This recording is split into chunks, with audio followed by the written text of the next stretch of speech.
அனைவருக்கும் வணக்கம். ஒரு முக்கியமான செய்தி. நடிகர் விஜய் அவர்கள் இந்த கரூர் சம்பவம் தொடர்பாக சிபிஐ விசாரணைக்கு வரக்கூடிய 15ஆம் தேதி செல்லவிருக்கும் நிலையில கூட்டணி வைக்கலாமா வேண்டாமா, தனிச்சு நிக்கலாமா வேண்டாமா அப்படின்ற ஆலோசனையில புசி ஆனந்த் தலைமையில் பார்த்தீங்கன்னா தாவேகா மாவட்ட செயலாளர்கள் ஆலோசனையில் ஈடுபட்டுக்கிட்டு இருக்காங்க. 234 தொகுதியிலையும் தனிச்சே விஜய் போட்டியிட போவதாக விஜய் பேசிக்கிட்டே இருந்தார். எல்லா இடத்துலையும் நான் தான் நிற்க போகிறேன் அப்படின்னு சொல்லிட்டு பேசிக்கிட்டு இருந்தாப்புல இல்லையா. இந்நிலையில் விஜய் கடந்த கொஞ்ச நாளைக்கு முன்னாடி, கடந்த ஒரு 2-3 நாளைக்கு முன்னாடி பார்த்தீங்கன்னா விருப்ப மனு அளித்தவங்க கூட எல்லாம் நேர்காணல் பண்ணிக்கிட்டு இருந்திருக்கிறாரு. முதற்கட்ட நேர்காணல் முடிஞ்சிருச்சு. அதுக்கு அடுத்த நேர்காணல்கள்லாம் நடக்கவே இல்லையா. என்ன காரணம்னு பார்த்தீங்கன்னா பாஜக கிட்ட இருந்து கடும் நெருக்கடி சேர்றியா இல்லை தூக்கி பொண்ணு உள்ள வைக்கவா அப்படின்ட்டு புசி ஆனந்த் பயத்தில் மாவட்ட செயலாளர்கள் கிட்டலாம் கேட்டிருக்காரு. அண்ணன் விசாரணைக்கு போகிறாரு. அவர் திருப்பி வர்றதும் வராததும் நம்ம கையில் இல்லை. அதனால் அதை மனசில் வச்சுட்டு ஏதாவது பதில் சொல்லுங்க அப்படின்னு சொன்னதுக்கு பார்த்தீங்கன்னா பெரும்பாலான மாவட்ட செயலாளர்கள் ஆதரவு தெரிவிச்சிருக்காங்க கூட்டணிக்கு போகிறதுக்கு. நம்ம தான் ரொம்ப நாளாக சொல்லிக்கிட்டு இருக்கோமே, இவனுங்க பாஜகவை கொள்கை எதிரின்றானுங்க. கொள்கை எதிரியெல்லாம் அதெல்லாம் ஒன்றும் கிடையாது. அவனுக்கு கொள்கைன்னு ஒன்று இருந்தால் தானே கொள்கை எதிரி. இவனுங்க சொல்கிறது, இவனுங்க பேசுறதுக்கும் இவனுங்களுடைய செயல்களுக்கும் சம்மந்தமே இருக்காது. இலவசம் வேண்டாம் இலவசம்லாம் தப்பு அது இதுன்னானுங்க. இப்போ பார்த்தா அதே மாதிரி திமுக என்ன செய்யுதோ அதே மாதிரியே செஞ்சுக்கிட்டு இருக்கானுங்க. பாஜகவை கொள்கை எதிரி, பிறப்பக்கும் எல்லாம் உயிருக்கும்னு வச்சானுங்க.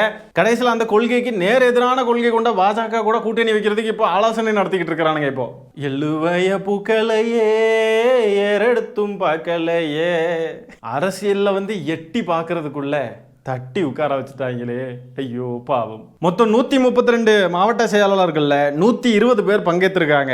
அதுல 98 மாவட்ட செயலாளர்கள் ஆதரவு கொடுத்திருக்காங்க. தயவு செஞ்சு கூட்டணிக்கு போயிருவோம், தயவு செஞ்சு, இல்லைன்னா திமுகவை தோற்கடிக்க முடியாது அப்படின்னு இருக்காங்க. சரி, இவ்வளவு முக்கியமான ஆலோசனை கூட்டத்தில் கூட ஏன் விஜய் கலந்துக்கல? அப்ப விஜய்க்கு அந்த கட்சி மேல இவ்வளவுதான் அக்கறை இருக்கா? பொதுச் செயலாளர் புசி ஆனந்த் அவரே கும்பலத்தின்னு வச்சுக்கிட்டு இருப்பாரு. அவரு தலைமையில் நடக்குதுன்னா என்ன இது? கட்சிக்கு அவ்வளோதான் மரியாதையா? அநேகமாக 15ஆம் தேதி தாவேகா இந்திய கூட்டணியில் சேர்ற செய்தியை எதிர்பார்க்கலாம். எல்லாம் வசாபா எல்லாம் சேர்ந்து வாங்கடா, அப்போதான் எல்லாரும் அப்படியே ஒன்றா சேர்த்து நிற்க வச்சு போட்டு அடி வெளுத்து விட முடியும். தனித்தனியாக நிற்கிறீங்கல்ல, அது ரொம்ப கஷ்டமாக இருக்குது. ஒவ்வொருத்தனையும் எட்டி அடிக்க வேண்டியதாக இருக்குது.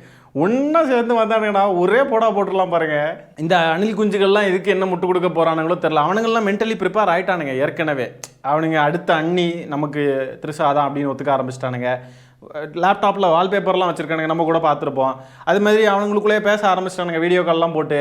நம்ம கட்சி தான் முக்கியம், கூட்டணி வச்சாலும் ஒன்றும் தப்பு இல்லை, அரசியல்லாம் அப்படி இப்படி இருக்க தான் செய்யும், அதனால் ஒன்றும் பிரச்சனை கிடையாது அப்படின்லாம் பேச ஆரம்பிச்சிட்டானுங்க. சரி, இப்படியெல்லாம் பேசுகிறானுங்களே.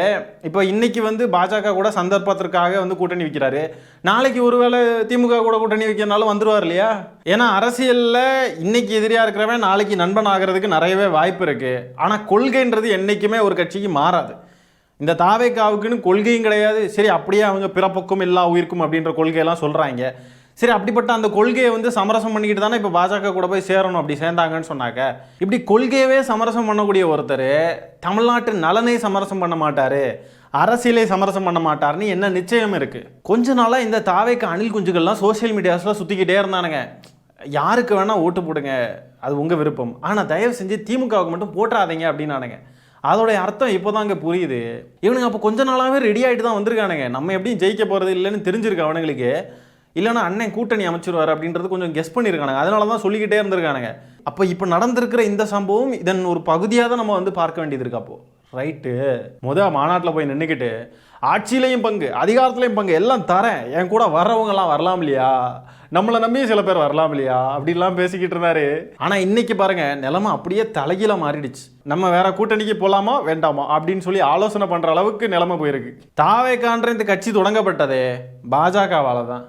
திமுகவை எப்படியாவது பலவீனப்படுத்தணுன்ற நோக்கத்தோட பாஜகவால் கிரியேட் செய்யப்பட்ட கட்சி தான் இந்த தாவேகா. திமுக வரக்கூடிய தலித்துகளுடைய வாக்குகள், சிறுபான்மையினருடைய வாக்குகள், இதையெல்லாம் பிரிக்கிறது ஒரு பக்கம். இன்னொரு பக்கம் பார்த்தீங்கன்னா திமுக கூட்டணியில் இருக்கக்கூடிய காங்கிரஸையும் விசிகாவையும் உடைக்கணும் அப்படின்ற ஒரு குறிக்கோளோட தான் தாவேகா தமிழ்நாட்டில் ஒரு அரசியல் கட்சியாக பாஜகவால் களமிறக்கப்பட்டுச்சு. அவங்கள எந்த நோக்கத்துக்காக களமிறக்குனாங்களோ அந்த வேலையை அவங்க செம்மையாக செஞ்சுக்கிட்டு தான் இருந்தாங்க. ஆனால் களத்தில் எதுவுமே எடுபடலை. காங்கிரஸையும் அவங்க பக்கம் இழுத்து கொண்டு போக முடியல, விசிகாவையும் அவங்க பக்கம் இழுத்து கொண்டு போக முடியல. தலித் வாக்குகள், சிறுபான்மையினர் வாக்குகள் திமுக பக்கம் அப்படியே தான் ஸ்டிக் ஆகி நிற்குது. அதை ஒன்றுமே பண்ண முடியல இவங்களால.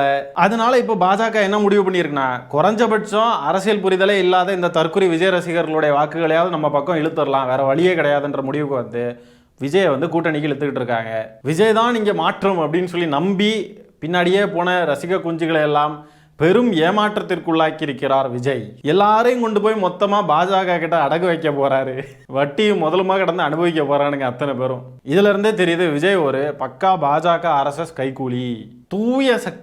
தூய சக்தியாமே பாரதிய சக்தி கூட சேர போறாங்க, பாரதிய ஜனதா கட்சி கூட போய் சேர போறாங்க. இதுல என்ன கொடுமைனா, இதையும் திமுக சதின்னு சொல்லுவானுங்களே இந்த அணில் குஞ்சுகள். அதை தான் வந்து நினைச்சு பார்க்குறப்போ கொஞ்சம் கடுப்பா இருக்கு. ஐயோ, எங்க அண்ணன் வந்து சும்மா இருந்தார், அவர் பாட்டுக்கு தனியா நின்றுப்பாரு. இந்த திமுக படுத்தின பாடுல எங்க அண்ணன் வந்து பாருங்க பாஜக கூட போய் சேர்ற நிலைமையை உண்டாக்கிருச்சு இந்த திமுக அப்படிம்பானுங்க. திமுகவை எப்படியாவது தோக்கடிக்கணுன்றதுக்காகவே எங்க அண்ணன் பாஜக கூட கூட்டணி வச்சு தியாகம் செஞ்சிருக்கார். அப்படிப்பட்ட தியாகி அப்படிமானுங்களே. ஐயோ, இந்த கொடுமையெல்லாம் எங்க போய் சொல்றது? இதெல்லாம் பார்க்கணுமே, நம்ம கண்ணு பொறுக்காதே, நம்ம நெஞ்சு பொறுக்குது இல்லையே. ஆனாலும் பாருங்க, இந்த கூட்டணிக்கு போய் சேர்றதுக்கு ஆதரவா 98 மாவட்ட செயலாளர்கள் வந்து ஆதரவு தெரிவிச்சிருக்காங்க. அப்போனா அத்தனை பேருக்கும் பயத்துல இருந்திருக்கானுங்க அத்தனை பேருமே. இவ்வளோ பயத்தை வச்சுக்கிட்டு தான் சிங்கிளா தாண்டா வரும், நாங்க தனியா வருவேன்டா, எங்களுக்கு யாரும் தேவையில்லடா அப்படின்னு இருக்கானுங்க. அதாவது கூட்டணிக்கு வாங்கன்னு ஒரு பக்கம் கடந்து பாய விரிச்சு போட்டு உட்காந்துருப்பானுங்க, வாங்க ப்ளீஸ்னு கூப்பிட்டுக்கிட்டே இருப்பானுங்க. இன்னொரு பக்கம் நாங்கள் தனியாக வரோம்டா, சிங்கிள்ரா அப்படின்றது. அப்புறம் ஏன் தம்பி அழுவுற அப்படின்னு கேட்டால், இது ஒரு பக்கம் என்டிஏ கூட்டணி எப்படியா போய் சேரணும், இன்னும் எப்படியா போய் சேர்ந்துடலான்ட்டு அங்கே ஆதரவு தெரிவிக்கிறது. வெளியில் வந்து நாங்கள் சிங்கம், தளபதி சிங்கம் தெரியுமா அப்படிமானுங்க. எங்களுக்கு எந்த கூட்டணியும் தேவையில்லை, நாங்கள் மக்கள் கூட கூட்டணி அப்படிமானுங்க. செம ஃபன்னு போங்க. ஆனால் இவனுங்க ஜெயலலிதாவுக்கே கை ரெண்டும் இப்படி அக்களுக்குள்ளே போய் இப்படி குனிஞ்சு போய் நின்னுது. இங்கே பாஜகவுக்கெல்லாம் எவ்வளோதான் அப்படியே போயிடும், கீழே எல்லாம் நனைஞ்சிருக்கும். வீடியோலாம் லைவாக எடுத்தால் பார்க்க முடியும், அப்படியே எல்லாம் வடியும். அதாவது ஒன்றுக்கு போகிறது வடியும்னு சொன்னாங்க. தாவேக்கா மட்டும் என்டிஏ கூட்டணிக்கு போயிருச்சுன்னு சொன்னா அவ்வளோதான், அணில் குஞ்சுகளுக்கெல்லாம் அவனுங்களுக்கு தேவையான விஷயம் நடந்துடும். ஜனநாயகன் படம் ரிலீஸ் ஆயிரும், வெடியா போடுங்களே, கொண்டாடுங்களே, பிகிலே நல்லா கிடந்து என்ஜாய் பண்ணுங்கடா, வெடியா போடுங்கடா, ஜனநாயகன் படம் ரிலீஸ் ஆயிரும். அணில் குஞ்சுகளே, உங்களுக்கு அதுதானே வேணும், அது நடக்கும் கண்டிப்பாக. இப்போ சமீபத்தில் வந்திருக்கிற அப்டேட்டுங்க, இப்போ நான் வீடியோ எடுத்துகிட்டு இருக்கிறப்போ வந்திருக்கிற அப்டேட்டு, இந்த மாவட்ட செயலாளர்கள் கூட்டம் வந்து முடிஞ்சதுக்கு அப்புறம் பார்த்தீங்கன்னா விஜய் கூட வந்து புஷி ஆனந்த் வந்து ஆலோசனையில் ஈடுபட்டுக்கிட்டு இருக்காப்புல. இப்போ ப்ரெசென்ட்டில், அதாவது 5:40க்கு. அணில் குஞ்சுகள்லாம் அழுவானுங்க, அடப்பாவைகளா, எங்கள் அண்ணனுக்கு இப்படி அநியாயமாக அழுத்தம் கொடுத்து இப்படி பாஜக கூட்டணியில் சேர வச்சுட்டீங்களடா, நீங்களாம் நல்லா இருப்பீங்களா, மண்ணள்ளி போடுறோம், நாசமாக போங்கடா. செம்ம ஃபன் இருக்குது இனிமேல் போங்க. இந்த தாவேக்கா சார்ந்த யூடியூபர்ஸ்லாம் புலம்புவானுங்க, அழுவானுங்க. அதெல்லாம் பார்ப்போம். 15ஆம் தேதி எப்படா வரும்னு வெயிட்டிங்லே வெறித்தனமாக இருக்குங்க. யாருமே அவனுங்களை திருத்தணும்லாம் எதுவும் முயற்சி பண்ணாதீங்க, விடுங்க. அவனுங்கெல்லாம் கரெக்டான வழியில தான் போயிட்டு இருக்கானுங்க. அவனுங்களெல்லாம் எதுவும் தடுக்காதீங்க, சரியாக அவனுங்க போகிறானுங்க, சங்கிகள் தான் அவனுங்க. ஏற்கனவே நம்ம தெளிவாக சொல்லியிருக்கோம், தாவேக்கா காரணங்கள்லாம் எந்த வகையிலையுமே அவனுங்க தந்தை பெரியார் அம்பேத்கர்லாம் கொள்கை தலைவர் வச்சிருக்கிறது தகுதியே கிடையாது அவனுங்களுக்கு. அவனுங்கெல்லாம் பொட்டன்ஷியலான சங்கிகள் தான். இந்த தாவேக்கான கட்சி வர்றேன்னா பாஜகவில் இருந்திருப்பானுங்க, இல்லைன்னா இது நாம் தமிழரில் இருந்திருப்பானுங்க. ஆகவே அவனுங்க போகிற வழியிலேயே அவனுங்களை அனுப்பி விட்ருவோம். அப்படியே அனுப்பி விட்டு பாய் டாட்டா பாய், கதம் பாய் அனுப்பி விட்ருவோம். ஆனாலும் சிபிஐக்கு பயந்து போய் என்டிஏ கூட்டணியில் போய் சேர்ந்தார் விஜய்னு சொன்னா சுறா படத்தை 100 தடவை பார்க்கறதுக்கு சமம். தற்கொலை பண்ணி செத்து போயிடலாம். தற்கொலையை விட கொடூரமான சம்பவம் அது. இப்போ புரியுதா முதலமைச்சர் எதற்காக என்டிஏ கூட்டணிக்கும் தமிழ்நாட்டிற்குமான போட்டின்னு எதுக்கு சொன்னார்னு? இப்போ புரியுதா? நாங்களும் அவங்கள எதிர்க்கிறோம்லாம் சொல்லுவாங்க, கடைசியில் அவங்க கூட போய் சேர்ந்துருவாங்க. பல முகமூடியை போட்டுட்டு வர பார்ப்பாங்க பாஜக, புது எதிரிகளெல்லாம் களமிறக்குவாங்க. நம்ம கூடவே நமக்கு ஏற்ற மாதிரியே இருக்கிற மாதிரியே அவனுங்களும் சுத்திட்டு திரிவானுங்க. ஆனா அவனுங்க பாஜகவுடைய கைக்கூலியா தான் இங்க வந்து வேலை பார்த்துக்கிட்டு இருப்பானுங்க. விஜய் அதை வந்து நக்கல் அடிச்சுக்கிட்டு இருந்தாரு. என்ன சார் என்டிஏ விசஸ் தமிழ்நாடுன்றீங்க, என்ன சார் இது வந்து டெல்லிக்குமே நமக்கு தான் போட்டின்றீங்க, என்ன சார் டெல்லியில் எதுவும் எலெக்ஷன்ல நிற்க போறீங்களான்னு நக்கல் நையாண்டி அடிச்சுக்கிட்டு இருந்தாப்புல. தலைவனே அப்பேற்பட்ட தற்கொலையா இருக்கிறப்போ இந்த தற்கொலை அணில் குஞ்சுகளுக்கு மட்டும் என்ன புரியும்? என்டிஏனா என்ன, தமிழ்நாடுனா என்ன, டெல்லிக்கும் நமக்கும் நடக்கிற போட்டி அப்படின்னு சொன்னால் இவனுங்களுக்குலாம் என்னத்தை புரியும்? என்ன சார் டெல்லி கிளின்றீங்க, என்ன சார் அதெல்லாம் எங்களுக்கு புரியலையே சார், ஒழுங்காக சொல்லுங்கள் சார் அப்படின்னு வச்சுக்கிட்டு இருப்பானுங்க. அரசியலே தெரியாது தவிட்டு தற்கொலை கூட்டம். தலைவன் வந்து நல்ல இவனுங்களெல்லாம் ஏமாற்றி மண்டையை வந்து அப்படியே பிரெயின் வாஷ் பண்ணி வச்சுருக்கான். பாஜகவுடைய செல்ல குழந்தைகள் அப்படியே செல்லத்தனமாக பிஹேவ் பண்ணிக்கிட்டு இருக்கானுங்க பாருங்க. மக்கள் அனைவரும் அறிந்து கொள்ள வேண்டும். இந்த தாவேகா வந்து எப்படிப்பட்ட பாஜக அடிமையாக இருக்காங்கன்னு பாருங்க.